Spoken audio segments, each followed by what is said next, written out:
I'd like to ask you something more delicate, if you don't mind.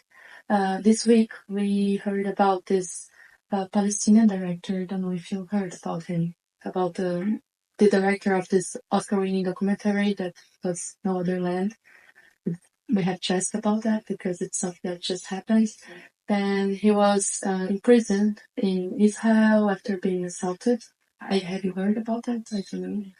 And I would like to ask you about how do you feel about the accusations that the Israel community, or not actually the community, but the state, sometimes infringe violence that looks similar to what happened to your sister in the example of this director. And I'd like to ask you how it's to hear this kind of criticism. So I must answer that if I don't know the inside of the details, I cannot really express everything, but I can tell you that being a prisoner and being a hostage is a completely different thing. Yeah? So my sister was not to blame. My sister went to a festival in her own country to celebrate, and she was brutally dragged with her own flesh and blood to Gaza, into dark rooms, and the hostages into tunnels.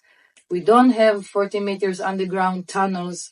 We don't starve the prisoners like they starve them. And it's not something to even compare. It's assaulting me that he even compares such a thing. You know, he is not a child.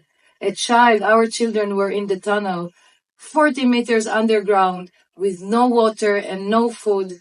Women were locked in chains in their legs for 50 days, being sexually abused. He was not sexually abused.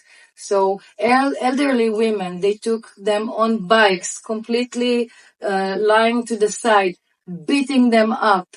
How can that be? So I don't want to get into details. I would love to sit with that person and debate and look at his eyes and tell him that it's nothing to do with what the hostages are going through. Yes, of course.